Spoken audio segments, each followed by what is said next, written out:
오늘 말씀 함께 나눌게요. 온 집에 은이 흩으셨더라라는 제목인데요. 이 말씀의 배경과 상황을 좀 말씀드릴게요. 오늘은 그 모두가 잘 알고 있는 바벨탑 사건이 일어난 거예요.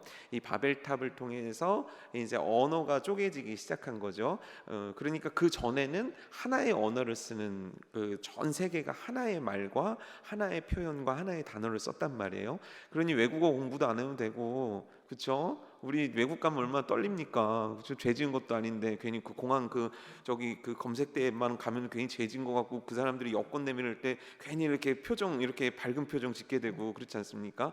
근데 이렇게 저거 외국 가면 그런 게 있어요. 이게 주눅 든단 말이에요. 예? 그냥 우리 말로 그냥 얘기하면 되는데 외국 가면은 막 뭐라도 영어라도 한 마디 써야 될 것 같은 압박감이 우리한테 있는데, 이때만 이런 일이 없었더라면 우리가 얼마나 자유로웠겠습니까? 근데 이때 시대가 어떤 시대냐면 노아의 홍수가 맞춰지고, 노아의 홍수 때가 대략 기원전 한 3070년 정도 된다라고 추정을 해요.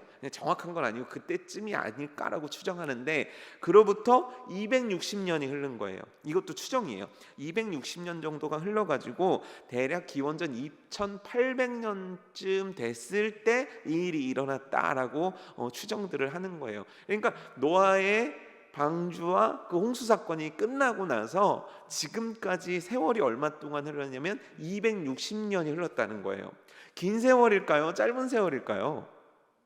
네, 길다면 길고 또 짧다면 짧을 수 있는 시절일 거예요. 어찌됐건 근데 260년 동안 어떤 일이 일어났는가, 성경 속에 나와 있지 않지만 한 가지 우리가 추론해 볼 수 있는 건 뭐냐면, 그들이 하나님께서 하셨던 심판을 잊어버렸어요. 그 무시무시했던 홍수의 기억이 그들에게 남아있지 않아요. 만약 그 기억이 남아있다면, 그리고 그 기억들이 그들의 오늘을 지배했다라면 그들이 하나님 앞에 얼마나 열심히 했을까요? 그렇죠? 그들이 하나님 앞에 바로 서기 위해서 얼마나 많은 노력들을 했을까요? 그런데 그들은 홍수를 잊어버렸어요. 무지개가 떠요. 그 무지개의 의미를 잊어버렸어요. 그 무지개가 상징하는 은혜, 하나님께서 우리를 얼마나 아끼시고 사랑해 주셔서 우리가 이와 같이 잘 살게 되었는지를 잊어버렸다는 거예요. 여러분, 놀랍게도요, 잊어버리면 잃어버리게 돼요. 예를 한번 들어볼까요? 여러분이 100만 원을 이렇게 모았어요. 현금 100만 원, 5만 원짜리를 쫙 해가지고 봉투에 딱 넣어서 저기 찬장에다 딱 넣어놨단 말이에요. 근데 그거를 넣는 걸 잊어버렸어요. 그럼 그 돈은 어떻게 된 겁니까? 잃어버린 게 되는 거예요. 이해가 되십니까? 예. 돈 얘기를 하니까 확실히 좀 집중력이 생기시네요. 예. 잃어버리는 거예요. 잊어버리면 잃어버리는 거예요. 그들이 하나님의 심판을 잊어버리고 그들이 하나님이 베풀어 주시는 은혜를 잊어버리게 되면 그들은 하나님을 잃어버리게 되는 거예요. 하나님을 잃어버리면 어떻게 됩니까? 하나님을 잃어버린 백성들이 하는 일이 뭡니까? 하나님과 상관없이 사는 거예요. 하나님과 상관없이 결정하는 거예요. 하나님과 상관없이 말하는 거예요. 하나님과 상관없이 내가 원하는 내 욕망과 내 욕구에 충실해서 사는 거예요. 다시 한번요, 하나님을 잃어버리게 되면 잊어버리게 되고, 잊어버리게 되면 그 자리에 내가 주인이 돼서 내가 원하는 인생을 살고 싶어 하는 거예요. 내가 원하는 꿈을 이루고 싶은 거예요. 내가 원하는 업적을 이루고 싶은 거예요. 그 모습이 바로 오늘 우리가 읽은 말씀에서 정확하게 드러나는 거예요. 우리 1번 문제부터 한번 풀어볼게요. 바벨탑 사건 이전에 세상의 언어는 어떤 상태였습니까? 1절 읽어볼게요. 시작. 네, 온 땅의 언어가 몇 개였대요? 하나였답니다. 그리고 말이 몇 개였대요? 하나였대요. 그러니까 언어와 말, 이 스피킹하고 라이팅하고가 똑같았다는 거예요. 하나를 썼다는 거예요. 그러니까 사람들끼리 의사소통하는데 어려움이 있었겠어요? 없었겠어요? 없었어요. 그 사람이 어느 지역에 살든 어느 동네에 살든 직업이 무엇이든 간에 누구든지 한 언어와 한 말을 써서 그들이 의사소통을 하는 데 있어서 전혀 문제가 안 됐다는 거예요. 아니, 더 정확히 얘기하면 다른 언어라는 개념이 이들 머릿속엔 없는 거예요. 그냥 당연한 거예요. 당연히 이 언어를 쓰는 거예요. 다른 언어, 다른 표현, 다른 방식으로 쓰는 말이 있어, 이런 개념이 없는 그 시대였다는 거예요. 하나의 언어를 쓰고 있을 때 이와 같은 주장을 하는 자가 나타났다는 거예요. 이번 문제인데요. 노아의 후손들은 서로 다른 지역에 흩어져 살았습니다. 하지만 함의 자손인 니므롯은 이들을 모이게 했습니다 라는 뜻이에요. 니므롯 누군지 기억나십니까? 지난주에 배웠던 니므롯. 이 니므롯이 누구냐면 바벨론 제국의 아버지예요. 예, 바벨론 제국하면 니므롯이에요. 쉽게 이해하려면 이 우리나라 이 조선 이 대한민국이란 딱 나라를 생각할 때 무슨 신화가 있죠? 단군 신화가 있잖아요. 그래서 단군이라는 사람을 통해서 이 민족이 모여서 나라를 구성했다라고 생각하듯이 이 바벨론 지역에서는 니므롯이 그런 인물이에요. 니므롯이 창시자예요. 니므롯이 만든 사람이에요. 니므롯은 바벨론 세계에서는 대단한 인물이에요. 지난주 박 목사님이 얘기해 주셨듯이 신격화되는 신인 존재로 탈바꿈되는 어마어마한 인물이에요. 그런데 그 인물이 왜 어떻게 해서 이렇게 대단한 영향력을 갖게 되었는가? 뭐냐면 니므롯이 모이세요 했더니 사람들이 모이게 됐다는 건 그 사람이 갖고 있는 영향력을 뜻하는 거예요. 근데 그 영향력을 어떻게 갖게 되었는가? 힘에 있었다는 거죠.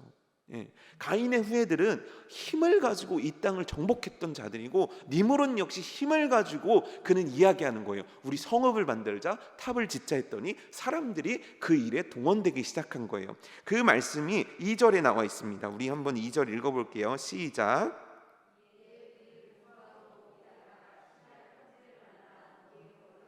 예, 여기서 동방이 의미하는 건 뭐냐면 그 방주가 머물렀던 아라랏산에서 동남쪽으로 계속 가는 거예요. 그래서 성경은 그거를 동쪽으로 가고 있다라고 하거든요. 그래서 동방으로 가는데 옮기다라는 표현이 쓰이잖아요. 이건 뭐냐면 말뚝을 뽑다라는 뜻이에요. 뭐냐면 유목민이었던 이들이 말뚝을 뽑으면서 비옥하고 좋은 땅을 향해서 계속 옮겨갔다라는 거예요. 그래서 옮겨가서 만났다는 거예요. 그리고 거류했다는 거예요. 어디서 거류했습니까? 시날이라는 평지에서 만났고 거류해서 모였다라는 거예요. 이 시날 평야가 어딜까? 제가 친절하게 지도를 갖고 왔어요. 지도 한번 보여주시겠어요? 네, 이 잘 흐리멍텅해서 안 보이시죠?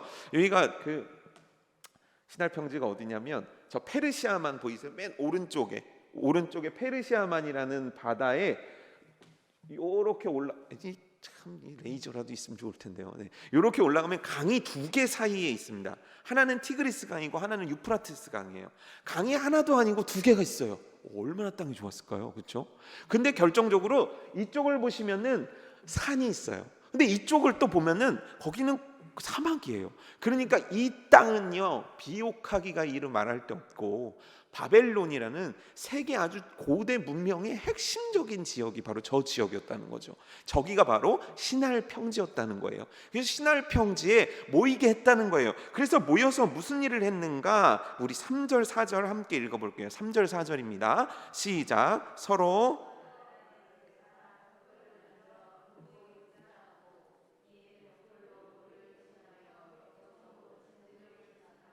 또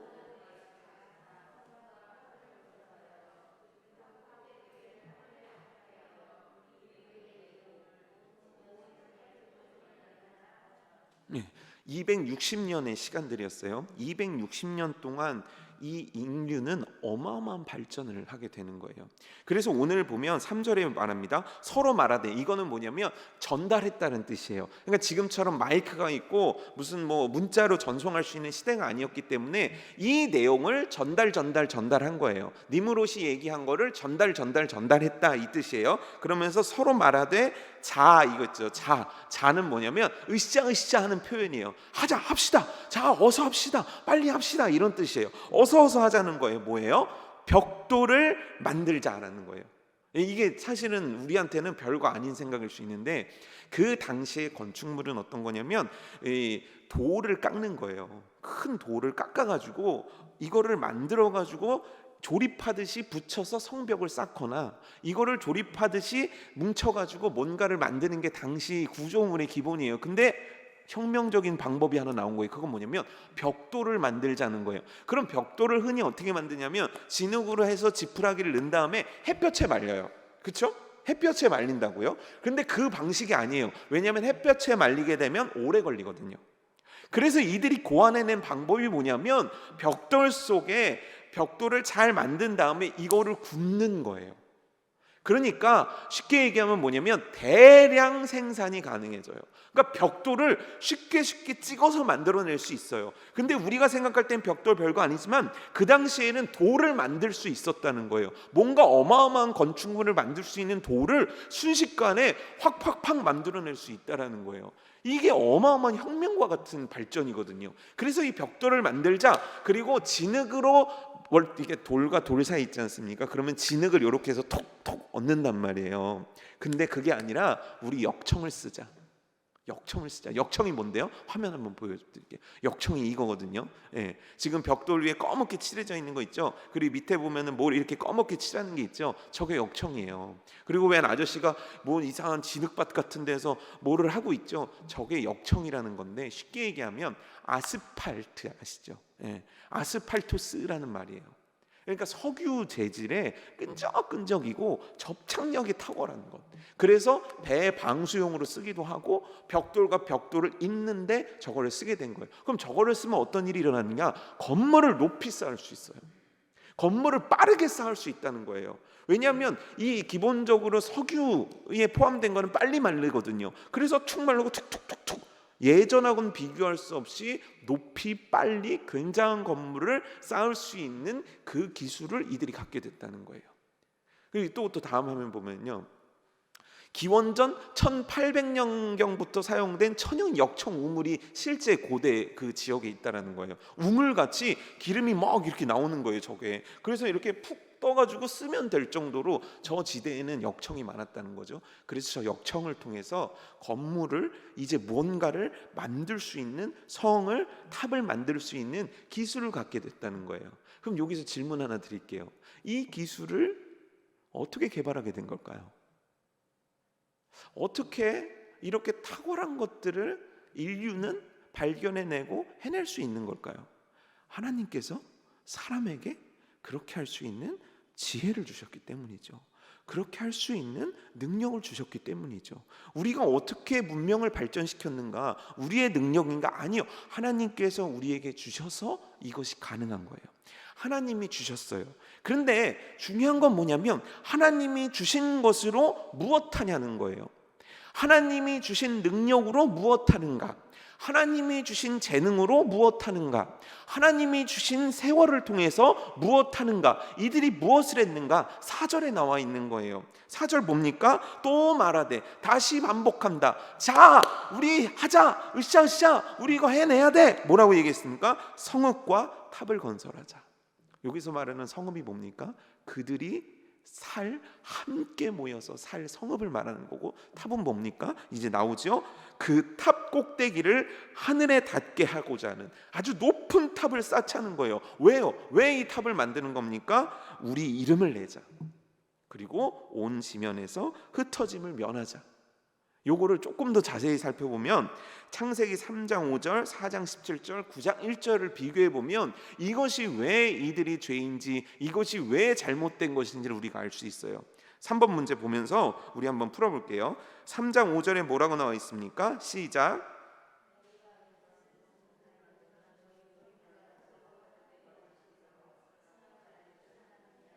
네, 너희가 그것을 먹는 날에는 너희 눈이 밝아져 하나님과 같이 되어. 이게 뭡니까? 뱀, 사단이 하와에게 한 말 아닙니까? 그랬더니 하와가 이 얘기를 듣더니 어떤 반응을 보이냐면 평상시 지나가면서 수도 없이 보았던 선악과인데 보암직하고 먹음직하고 탐스러워 보였다 그러거든요. 뭐냐면 그 마음의 욕심이 확 드러나기 시작한 거예요. 왜요? 어떤 말이 그렇게 하와를 흔든 겁니까? 하나님과 같이 된다. 매일 만나는 하나님, 매일 이야기한 하나님처럼 내가 되고 싶은 그 인간의 죄악성이 드러난 거예요. 그런데 여기 이 표현이 있는 거예요. 우리가 읽었던 4절에 대꼭대기를 하늘에 닿게 하자. 탑 꼭대기를 하늘에 닿게 하자. 도대체 하늘에 왜 닿는 겁니까? 하늘에 닿려는 목적이 뭡니까? 하나님과 같은 높이에 있자. 하늘에 계신 하나님이 아니라 우리도 그 하나님과 같은 위치에 있자. 우리에게 벽돌 그을 수 있는 능력이 있지 않냐? 우리에게 높은 건물을 만들 수 있는 능력이 생기지 않았냐? 그러니까 우리 올라가자. 올라가서 하나님처럼 되자. 똑같은 거라는 거예요. 놀랍게도요, 여러분 많은 신화들은요, 그리스 신화를 비롯해 로마 신화, 고대 신화들은 아주 간단한 스토리 하나를 갖고 있어요. 그게 뭐냐면 신을 인간이 이기는 거예요. 결국 그리스 신화는 뭐냐면 신을 인간들이 이겨서 이 존재들을 사라지게 만드는 거예요. 그래서 인간들이요, 끊임없이 신들과 싸웁니다. 신은 바보 같은 짓만 하는 거예요. 그리고 인간이 그들이 가진 능력과 지혜를 힘입어서 이 신들을 물리치고 이겨나가는 게 이 땅에 얼마나 거의 다 존재하는 신화의 기본적인 스토리예요. 아버지인 신을 아들이 죽인다든지, 대부분 신의 존재를 인간이 이겨버려서 그 이긴 자가 이 땅을 만들었습니다. 이 구조라고요. 인간이 갖고 있는 그 욕망이죠. 하나님처럼 되고 싶은. 결국 바벨탑을 높게 쌓려는 이유가 무엇인가? 그 이유는 간단해요. 하나님처럼 되고 싶은 거예요. 하나님과 같은 위치에 가고 싶은 거예요. 그리고 나서 4장 17절에 이렇게 나와 있습니다. 창세기 4장 17절 함께 읽어볼게요. 시작.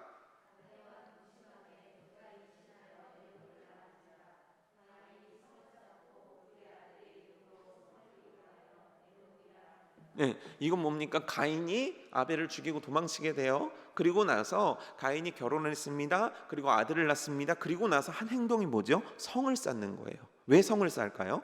왜냐하면 너는 평생토록 유리하는 자가 될 거다. 도망치는 자가 될 수밖에 없다. 이 도망치고 싶지 않았던 거예요. 그래서 가인은 자신을 보호할 성을 쌓는 거예요. 근데 한번 생각해 보세요. 성을 혼자 쌓습니까? 아니에요. 성은 누군가를 부려서 쌓는 거예요. 어마어마한 노동력을 부릴 수 있어야 성을 만들 수 있는 거예요. 뭐냐면 가인은 칼과 창과 무기로 사람들을 억눌렀던 것이고, 그래서 그 힘으로 성을 만들게 된 거예요. 그런데 그 성을 만들자마자 한 행동이 뭐냐면 이 성의 이름을 에녹이라고 하자. 뭐예요? 내 아들의 이름을 대서 그 성을 쌓아요. 왜요? 이건 내 업적이거든요. 인간들은 간단해요. 내 업적을 이 땅에 쌓고 싶어 하는 거예요. 창세기 우리가 그 족보를 봤지만 셋의 족보와 가인의 족보가 쫙 갈라지면서 특징 하나가 있는데 뭐냐면 셋의 자손들은 업적이 없어요. 그냥 살다 죽고 살다 낳다 죽고, 이 간단한 계속 반복되는 이야기예요. 근데 가인의 자손들은 뭐가 업적이 많아요. 문화를 만들어내고 무기를 만들어내고 성을 쌓아요. 막 뭔가를 만들어내서 그것들을 기록할 만한 것들이 있어요. 왜요? 그들에게 중요한 건 이 땅의 삶이고, 그들에게 중요한 건 내 이름이 이 땅에 남는 거거든요. 이 땅에 내 이름이 높아지는 거거든요. 이 땅에 수많은 사람들이 나를 인정해 줘야 되는 거거든요. 그럼 바벨탑이란 게 과연 뭐냐? 우리 이름을 내고, 4절에 나와 있죠. 우리 이름을 내자. 왜 탑을 쌓아야 됩니까? 야, 우리가 얼마나 대단한 사람들인지, 우리가 얼마나 위대한 민족인지, 나라는 지도자가 얼마나 대단한 사람들인지 사람들이 알아야 될 거 아니냐. 그래서 자신의 이름을 내기 위해서 바벨탑을 쌓았다는 거예요. 세 번째 볼까요? 창세기 9장 1절 말씀입니다. 시작.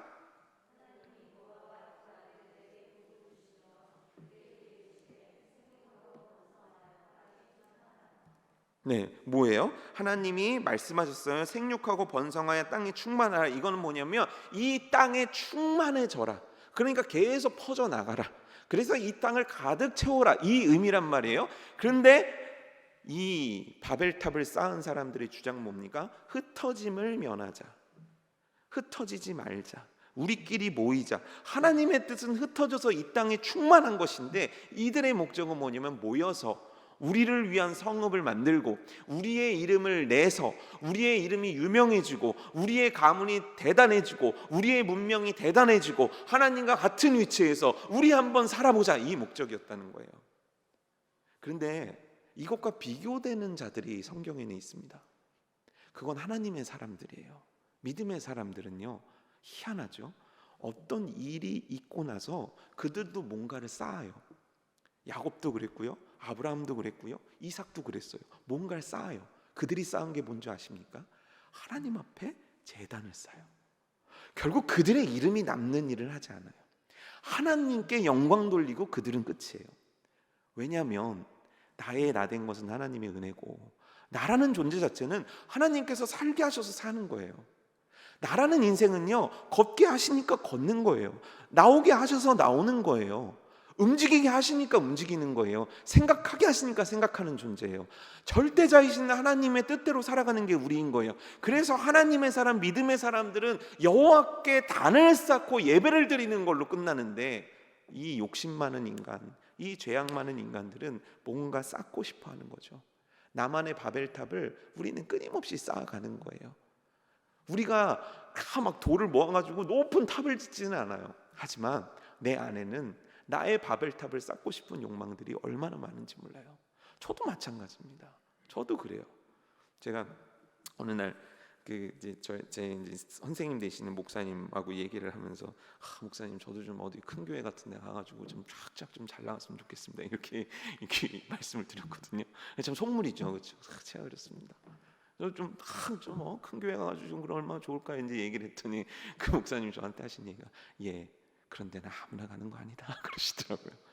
맞아요. 아무나 가는 게 아니에요. 그럼 누가 가는가? 하나님이 가라 하시는 사람이 가는 거예요. 우리라는 존재는 뭐냐면 하나님이 있으라는 자리에서 하라 하신 일들을 충성스럽게 감당하는 거예요. 그것이 남들처럼 높아 보이는 바벨탑이 아닐지라도 하나님께 쌓아드리는 인생의 재단을 우리는 쌓아드리는 거예요. 우리의 삶이 예배가 돼서 하나님을 높여드리는 인생의 재단을 쌓는 거예요. 그런데 인간들은요, 잘 한번 생각해 보십시오. 누가 높이 쌓나의 경쟁 속에서 무의미한 높이 경쟁만 하고 있는 거예요. 왜 쌓는지를 잊어버리고 그냥 쌓는 거예요. 저 사람이 38평을 쌓았어? 그럼 난 45평을 쌓아야지. 이러고 사는 거란. 저 사람이 이번에 연봉이 5천이야? 그럼 난 이번에 6천 받아야지. 목적도 방향도 어떤 것도 상실한 채 그저 나만의 나를 높여주는 바벨탑만을 쌓고 있는 거죠. 여러분은 어떠십니까? 하나님께서 여러분들에게 주신 시간, 하나님이 여러분들에게 주신 건강, 하나님이 여러분들에게 주신 물질, 하나님이 여러분들에게 주신 능력들을 무엇을 쌓는 데 쓰고 계십니까? 그럼 우리는 무엇을 쌓아야 되겠습니까? 참 우리들에게 생각할 만한 것들을 주고 있지 않습니까? 자, 이렇게 바벨탑을 인간들이 막 벽돌을 굽고 역청을 발라가면서 열심히 쌓고 있습니다. 근데 도대체 어떻게 생긴 건가 궁금하잖아요. 근데 이게 지금 보여드릴 게 이게 바로 바벨탑입니다. 이건 아닙니다. 근데 이와 유사했을 거라고 추정되는 거예요. 이게 기원전 3000년 전에 만든 거예요. 그러니까 자세히 보게 되면 뭐냐면 벽돌로 저렇게 만든 거예요. 기원전 3000년 전에 만든 게 지금도 저렇게 튼튼하게 밑둥이 남아 있는 거죠. 다음 보게 되면 이제 바벨탑에 대한 니무롯이 만든 바벨탑이란 것이 바벨론 사람들에게 있지 않겠습니까? 그래서 바벨론의 황제가 우리가 하늘에 닿을 만한 탑을 만들자 그래서 저걸 만든 거예요. 저게 유명한 바벨론 신의 중심에 있었던 탑인데 이 탑의 이름이 뭐냐면 하늘에 닿을 만큼 하늘과 땅의 기초가 되는 집이란 뜻이에요.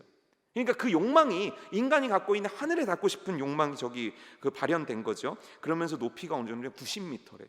높이가 90m. 지금부터 셀 수도 없는 세월 전 건데 90m나 되는 어마어마한 높이를 썼다는 거예요. 저게 얼마나 대단했냐면 저 계단을 올라가는 중간중간에 휴식터가 있고 무도회장도 있었대요. 근데 이거는 그냥 우리가 고고학에서 발굴되는 게 아니라 굉장히 그리스의 기록에도 남아있는 대단한 당시 세계적인 건물이었다고 해요. 그러니까 저런 식으로 만들었을 거라는 거예요. 또 다음 화면 보여주시죠. 이제 요게 이제 남아있는 터예요. 요런 터들이요 바벨론에 가면 굉장히 많이 지역에 가면 굉장히 많이 있을 뿐더러 이와 비슷하게 이렇게 벽돌을 쌓아 만드는 건축물이요 실제 우리나라에까지 있습니다. 그러니까 전 세계에 신전의 모양이나 구조가 비슷해요. 저렇게 벽돌로 지어서. 그래서 혹자들의 얘기는 바벨론에서 실패한 인간들이 그들의 욕망을 갖다가 자신들이 거주한 땅에서 하나님을 저버리고 자신들의 욕망을 실현하는 건물로 세웠다라는 그런 얘기도 있거든요. 그러니까 이런 식으로 막 쌓는 거예요. 대단하죠, 그렇죠? 마지막에 보여드리는 이거는요, 이 세로 가로가 177m예요. 177m면 어느 정도냐면 여러분 100m 몇 초에 뛰세요? 100m를 2번 뛰어야 돼요. 그럼 어떻게 되죠? 죽어요. 그 정도로 큰 거예요. 이제 제 얼굴을 좀 보여주세요. 자, 이렇게 인간들이 막 쌓고 있습니다. 인간들이 얼마나 신났을까요? 뭔가 되는 것 같고 우리도 하늘에 닿을 수 있겠구나라는 환상을 품지 않았겠습니까? 근데 그때 하늘에서 일이 생깁니다. 5절이에요. 시작.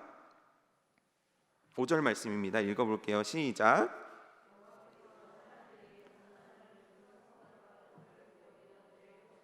네, 이 사람이 보기에는 이게 얼마나 커요, 그렇죠? 이 밑에서 보면 얼마나 큽니까? 근데 혹시 비행기 타보셨습니까? 저 비행기 처음 타봤을 때 엄청 놀랐어요. 세상에나 올라가니까 다 점처럼 보여요. 너무 높은 것도 점이고 낮은 것도 점이에요. 세상에 어떻게 이럴 수 있죠? 그 대단하다는 건물들이요, 높이 올라가니까 아무것도 아닌 것처럼 보이는 거예요. 인간이 쌓아봤자 하나님 보시기엔 아무것도 아니에요. 인간이 높이 만들어봤자 그건 전만도 못한 거예요. 그래서 하나님께서 내려오셨다라는 표현을 쓰시죠.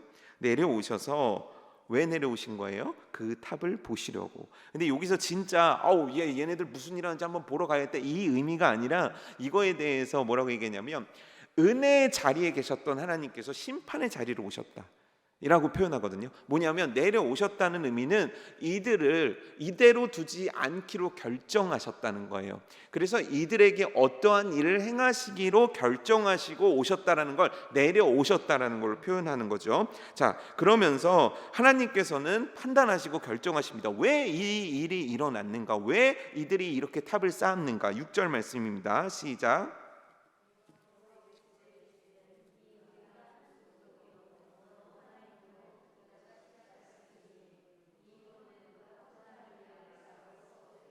네.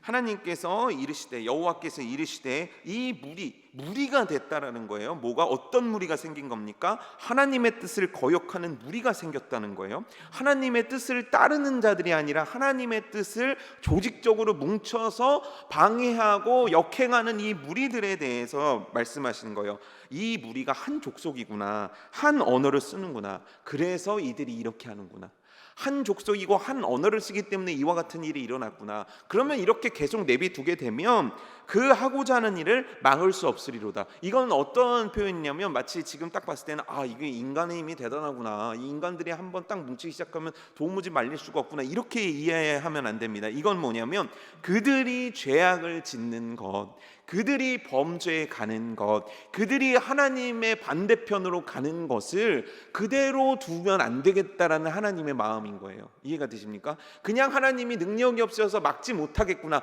이거 내 능력이 미치지 못하는데, 이게 아니라 이들이 죄악을 향해 가는 속도, 이들이 죄악을 향해 빠져드는 것들을 이제는 막아야 되겠다라는 하나님의 의지를 나타내신 거예요. 그래서 하나님께서 쓰시는 방법이 뭡니까? 하나님이 쓰시는 방법 7절 말씀입니다. 시작.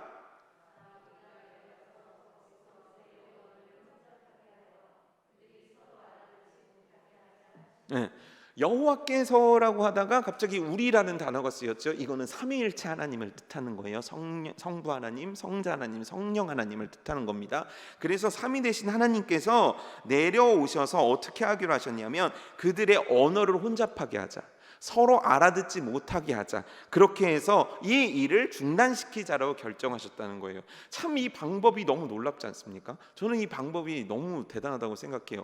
굉장하잖아요. 태풍을 보낼 수도 있고, 뭘 무너뜨릴 수도 있고, 자연 지진을 만들 수도 있고, 하늘에서 불이 내리기도 할 수 있는데, 하나님의 방법은 너무 간단한 거예요. 언어를 혼잡하게 하는 거예요. 서로 다른 말을 쓰게 하는 거예요. 그러면 아까까지만 해도 자, 벽돌 구워서 일로 주세요를 못 알아듣는 거예요. 그러니까 어떻게 되겠어요? 알아듣는 사람들끼리 모이기 시작하겠죠. 그리고 당연히 그 안에는 엄청난 혼란들이 일어났겠죠. 그 자랑스러운 건축물은 중단이 되었을 거예요. 근데 단지 하나님께서 이것만을 멈추게 하기 위해서 언어를 중단하셨는가, 언어를 흩으셨는가? 아니라는 거죠. 하나님의 뜻은 어디 있습니까? 이들이 땅에 모여지는 거예요, 흩어지는 거예요? 흩어지는 거거든요. 결국 하나님께서는 이 언어를 바꾸어 놓으심으로 해서 하나님의 뜻인 이들이 흩어져서 살아갈 수 있는, 이 땅을 정복할 수 있게끔 하나님께서 길을 또한 열어 놓으셨다는 거예요. 그래서 결국 이들의 언어를 혼잡하게 하신 이 뒤섞은 일을 통해서 인류는 멈추게 되고 그들은 흩어지게 되는 일들이 일어나는 거예요. 그러면서 결론이 어떻게 됐습니까? 9절 말씀입니다. 시작.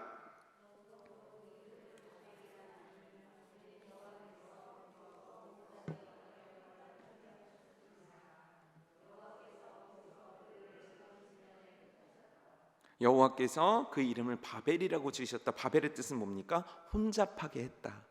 그래서 결국 이들을 다 흩으셨다라는 하나님의 뜻을 또 이루어 가시는 이 기록이 남아 있게 되는 거예요. 이 언어가 되게 재밌는 게, 저도 이제 학교 수업에, 대학교 수업에 이제 이런 수업들이 있었거든요. 이게 뭐냐면 비슷한 단어들이 많은 거예요. 그러니까 인디언이 쓰는 단어하고 우리가 쓰는 단어하고 저 서양에 있는 사람들하고 비슷한 단어가 있는 거예요. 뭐 대표적으로 그 엄마, 마미, 맘, 이 미음이 들어가시니까 엄마, 맘, 마미. 한번 따라해 보실래요? 이게 내 발음을 잘 생각해서 엄마 해보세요. 입술을 어떻게 해요? 이렇게 하죠. 마미 해보세요. 맘, 마미, 맘. 이게 비슷하다는 거예요. 이런 단어들이 되게 많다라는 거예요. 그래서 그 언어학에서 배운 이론은 뭐냐면, 이거를 여기서 시작돼서 바뀌어서 저기 미국까지 갔다, 멕시코까지 갔다, 이렇게 얘기하거든요.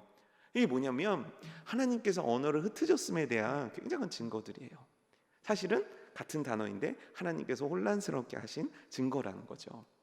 여러분, 오늘 말씀 이렇게 나누면서 여러분들 마음에 생각이 무엇이 남습니까?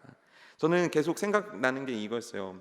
하나님께서 인간들에게 너무 뛰어난 능력을 주셨는데, 그 능력은 하나님을 위해 쓰라고 우리에게 주신 능력인데, 내게 아름다운 목소리가 있다면 하나님을 찬양하는 데 쓰는 것이고, 내가 남들보다 정말 좋은 머리가 있다면 하나님을 위해서 그 좋은 머리를 써야 되는 것이고, 내가 남들보다 손재주가 있다면 하나님을 위해서 그 손재주를 써야 되는 것인데, 이게 뭔가 잘못됐다는 거예요.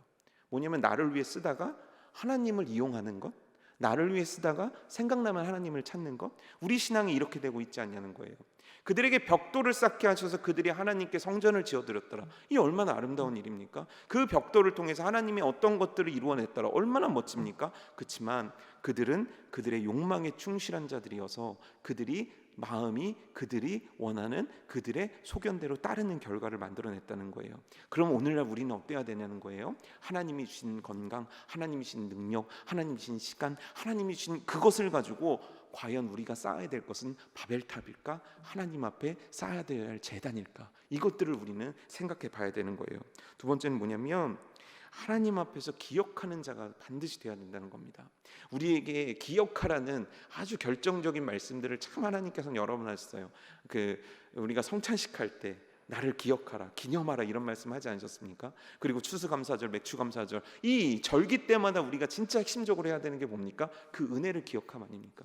이 은혜를 기억함과 이 은혜를 기억하지 못함, 하나님의 심판을 기억함과 이 심판을 기억하지 못하는 건 우리들의 삶을 극과 극으로 끌고 와 버리는 거예요. 우리는 그래서 기억할 수 있어야 돼요. 잊지 않아야 돼요. 그것이 260년이든 2600년이든 하나님이 나에게 베풀어 주신 은혜, 하나님이라는 분을 우리가 잊어서는 안 돼요. 우리가 잊을 때 잃어버리는 거예요.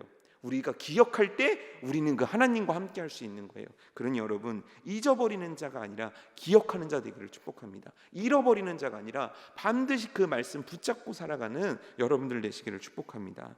또 뭐냐면, 결국에 어떻게 됐습니까? 하나님이 흩으신 거잖아요. 결국에 어떻게 됐습니까? 흩으시고자 하신 하나님의 목적대로 이루어지는 거예요. 그 앞에서, 하나님이란 분 앞에서 우리는요 그저 순종해 드리는 것 이상이 없다는 거예요.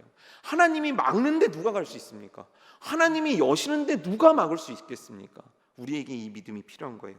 하나님의 뜻 앞에서, 하나님의 말씀 앞에서 절대적으로 순종하는 은혜가 있기를 축복합니다. 하나님께서 막으시는데 가려고 하는 것이 아니라, 하나님이 여셨는데 안 가겠다고 고집피는 게 아니라, 하나님이 여시면 언제든지 기쁨으로 달려가고, 하나님이 막으시면 언제든지 거기서 중단할 수 있는 것이 바로 여러분과 저의 믿음이어야 되는 것입니다. 오늘 이 말씀 붙잡고 우리 함께 기도하기를 원합니다.